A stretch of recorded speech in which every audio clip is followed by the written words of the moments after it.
அனைவருக்கும் வணக்கம். நாங்கள் இன்றைக்கு இந்த பாடத்தில் direct object, indirect object, object of ப்ரப்போசிஷன்ஸை பற்றி பார்ப்போம். முதலாவது டிரெக்ட் ஆப்ஜெக்ட். இதில் வரவிலக்கணங்கள் தேவையில்லை. முதலாவதாக நாங்கள் இதை எப்படி கண்டுபிடிக்கிறதுன்னு பார்ப்போம். பொதுவாக ஒரு ஆங்கில வசனத்தில் எழுவாயிருக்கும், பயனிலை இருக்கும், செய்யப்படுபவர்களும் இருக்கலாம்.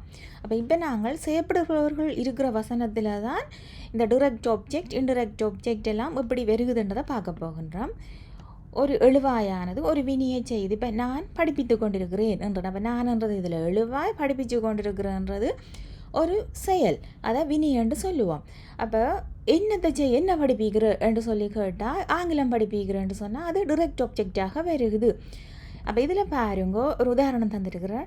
த கிட்ஸ் பில்ட் சன் கேசில் ஆன் த பீச் என்று சொல்லி சொல்கிறோம். அப்போ குழந்தைகள் கடற்கரையில் ஒரு மணல் கோட்டை கட்டினார்கள் என்று சொல்கிறோம். என்னத்தை கட்டினார்கள் குழந்தைகள்? ஒரு மணல் கோட்டையோ சாண்ட் கேசல். அப்போ என்ன என்ற கேள்விக்கு நேரடியாக வாரதான் டிரெக்ட் ஆப்ஜெக்ட் என்று சொல்லி சொல்லுறது. அல்லது யாருக்கு என்று சொல்லி கேட்கலாம். ஹூம் என்று சொல்லி வந்தாலும் அதுக்கு பதிலாக வாரது டிரெக்ட் ஆப்ஜெக்டாக தான் இருக்கும். இதில் பாருங்க ஒரு கேள்வி, ஒரு அடுத்த உதாரணம் பார்ப்போம். We found a lost wallet. நாங்கள் தொலைந்த பணப்பையை கண்டுபிடித்தோம். அப்போ நாங்கள் கண்டுபிடித்தோம், என்னத்தை கண்டுபிடித்தோம்? லாஸ்ட் வாலெட் என்று சொல்கிறோம். அப்போ இதில் லாஸ்ட் வாலெட்ன்றது டிரெக்ட் ஆப்ஜெக்டாக வருது. அடுத்தது he invited her to the party. அவளை விருந்துக்கு அழைத்தான். அப்போ அவன் அழைத்தான், என்ன அழைத்தான்? என்னன்றதுக்கு இங்கே பதில் இல்லை. யாரை அழைத்தான்? அவளை. அப்போ அவன் அவளை விருந்துக்கு அழைத்தான் என்று வரும். அப்போ இதில் ஹு என்றது டிரெக்ட் ஆப்ஜெக்டாக வருகுது. அடுத்தது நான் என் சக ஊழியரிடம் ஒரு பேனாவை கடன் வாங்கினேன். ஐ borrowed a pen from my colleague. அப்போ பாருங்கள், என்னத்தை கடன் வாங்கினேன்? ஒரு பேனாவை. அவள் ஒரு சவாலான புதிரை தீர்த்தாள். She solved a challenging puzzle. அப்போ அவள் தீர்த்தாள், என்னத்தை தீர்த்தாள்? ஒரு சேலஞ்சிங் பசில், ஒரு சவாலான புதிரை. அப்போ இதில் சேலஞ்சிங் பசில்ன்றது டிரெக்ட் ஆப்ஜெக்டாக வருகிறது. அடுத்தது நிறுவனம் ஒரு புதிய மென்பொருளை உருவாக்கியது என்றா the company developed new software என்று சொல்லி சொல்கிறோம். அப்போ நிறுவனம் என்னத்தை உருவாக்கியது? ஒரு புதிய மென்பொருளை. அப்போ என்னண்ட கேள்விக்கு அல்லது என்னண்டா வட் அப்போ என்னத்தை உருவாக்கியது? பாருங்க, வார செயலோட என்னன்றதை சொல்லி சேர்த்து கேட்குறோம், அல்லது யாரையாண்டு சேர்த்து சொல்லி கேட்க வார விட தான் டிரெக்ட் ஆப்ஜெக்டாக வருகுது. அடுத்தது இன்டிரெக்ட் ஆப்ஜெக்ட் எப்படி பார்ப்போம். இதில் பாருங்க, டு ஹூம் அல்லது ஃபோர் ஹூம் என்ற கேள்விக்கு பதிலாக வரது தான் இன்டிரெக்ட் ஆப்ஜெக்டாக இருக்கும். டு ஹூம் என்று சொன்னால் யாருக்கு, ஃபோர் ஹூம்ண்டா யாருக்காக. இதில் அந்த ரோட்டில் வாகனம் போகிறதால அதில் போடுற பாட்டுகள் கேட்குது, சில உங்களுக்கு டிஸ்டர்பாக இருக்கும், சாரி. அவர் தனது நண்பருக்கு அஞ்சல் அட்டை அனுப்பினார் என்று சொல்லி சொல்கிறோம். அப்போ he send his friend a post card. அப்போ அவர் அனுப்பினார், என்ன அனுப்பினார்ன்றா ஏ போஸ்ட் கார்டுண்டு வரும். அப்போ நாங்கள் இதில் அது ஏ போஸ்ட் கார்டுண்டு என்னென்று கேள்வி கேட்டோம்னா அதில் வர்றது டிரெக்ட் ஆப்ஜெக்ட். அப்போ இதில் நாங்கள் இன்டிரெக்ட் ஆப்ஜெக்டை கண்டுபிடிக்கணும்னு சொன்னால் யாருக்கு அனுப்பினார்? ஹிஸ் ஃப்ரெண்ட், அவருடைய நண்பருக்கு. அப்போ இதில் இன்டிரெக்ட் ஆப்ஜெக்ட் ஹிஸ் ஃப்ரெண்ட் தான் வரும். டிரெக்ட் ஆப்ஜெக்டை கண்டுபிடிக்கிறேன்னு சொன்னால் போஸ்ட் கார்டு என்ன அனுப்பினார்ன்னு கேட்டால் சரி. அவர் எனக்கு ஒரு வேடிக்கையான ஜோக் சொன்னார். he told me a funny joke என்று சொல்லி சொல்கிறோம். அப்போ அவர் சொன்னார், யாருக்கு சொன்னார்? எனக்கு. அப்போ மீ என்றது இன்டிரெக்ட் ஆப்ஜெக்ட். பாருங்க, a funny joke என்னத்தை சொன்னார்ன்றதான் a funny joke என்று சொல்கிறோம். அப்போ அது டிரெக்ட் ஆப்ஜெக்டாக வரும். அடுத்தது நிறுவன ஊழியர்களுக்கு போனஸ் வழங்கியது. The company offered the employees a bonus. அப்போ இதில் பாருங்க, யாருக்கு வழங்கியது? த எம்ப்ளாயீஸ். அப்போ த எம்ப்ளாயீஸ் என்று சொல்கிறது இன்டரெக்ட் ஆப்ஜெக்டாக வருகிறது. அவர் தனது சகோதரருக்கு ஒரு குறிப்பை வைத்து விட்டார் என்று சொன்னால் he left his brother a note என்று சொல்லி சொல்கிறோம். அப்போ யாருக்கு வைத்து விட்டார்? அவருடைய சகோதரருக்கு, ஹிஸ் பிரதர். என்னத்தை வைத்து விட்டார்? அ நோட் என்று சொல்லி வரும். அப்போ ஹிஸ் பிரதர்ன்றது இதில் இன்டரெக்ட் ஆப்ஜெக்டாக வருகிறது.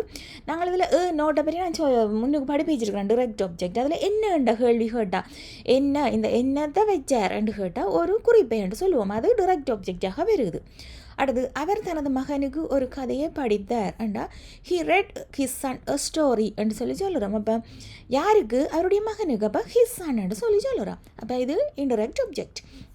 அடுத்தது ஆப்ஜெக்ட் ஆஃப் ப்ரப்போசிஷன்ஸ் என்று சொன்னால் நாங்கள் இப்போ டிரெக்ட் ஆப்ஜெக்ட் பார்த்த நாங்கள், இன்டிரெக்ட் ஆப்ஜெக்ட் பார்த்த நாங்கள். இதில் ஒப்ஜெக்ட் ஆஃப் அ ப்ரொபோசிஷன்ஸ்ன்னு சொன்னால் ஒப்ஜெக்ட் வரும், ஆனால் ஒரு ப்ரொபோசிஷனை தொடர்ந்து வரப்போகுது. அதுதான் இதில் ஒப்ஜெக்ட் ஆஃப் அ ப்ரொபோசிஷனோட மீனிங்.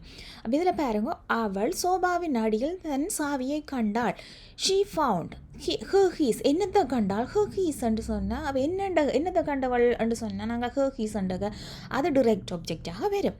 எங்கே கண்டாள், அண்டர் த சோஃபா. அப்போ இதில் பாருங்க, சோஃபான்றது இன்டரெக்ட் ஆப்ஜெக்ட் ஆஃப் ப்ரொபோசிஷனாக வருகுது. அதே நேரம் அண்டர் வரதால் இது வெறும் சோஃபான்னு சொன்னால் அர்த்தம் இல்லாமல் இருக்கும். நாங்கள் சோஃபாவின் அடியில்ன்றது தான் எங்களுக்கு ஒரு முழுமையான அர்த்தத்தை தெரியுது. அதனால் ஆப்ஜெக்ட் ஆஃப் ப்ரொபோசிஷன் வந்து அண்டர் த சோஃபா.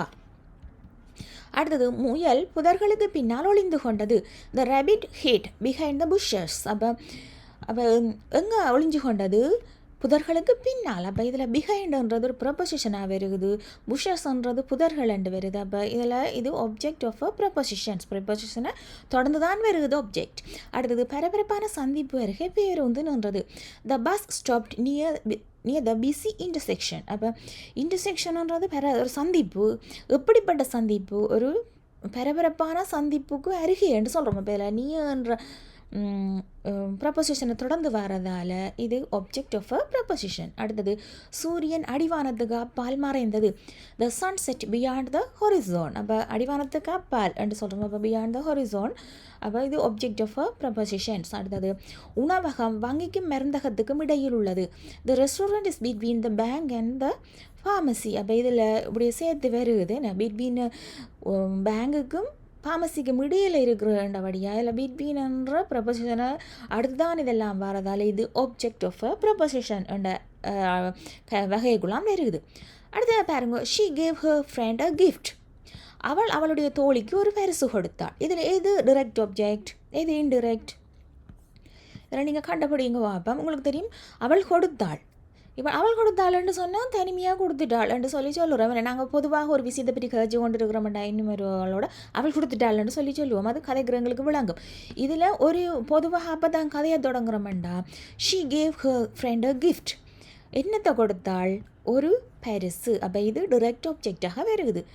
யாருக்கு கொடுத்தாள், அவளுடைய ஃப்ரெண்டுக்கு என்று சொன்னால் இது இன்டிரெக்ட் ஆப்ஜெக்டாக வருகுது. அடுத்தது பாருங்க, இதில் நான் அதை தான் திருப்பி தந்திருக்கிறேன். கேவ் இது ஒரு ஆக்ஷன் என்ன, அப்போ இது ஒரு வினை. ஷீன்றது இதில் ஒரு முன்னுக்கு வருது, எழுவாயாக வருகுது. அடுத்த கேவ்ன்றது கிவ் கொடுத்தலின் பாஸ்ட் டென்ஸ் கேவ். அடுத்தது டிரெக்ட் ஆப்ஜெக்ட் என்னத்தை கொடுக்குது அது என்று சொல்லிக்க தான் கிஃப்ட் என்று சொல்கிறோம். இன்டிரெக்ட் ஆப்ஜெக்டாக யாருக்கு கொடுத்தது அந்த பரிசை, அவளுடைய நம்பிக்கை என்று சொல்லுறோம்.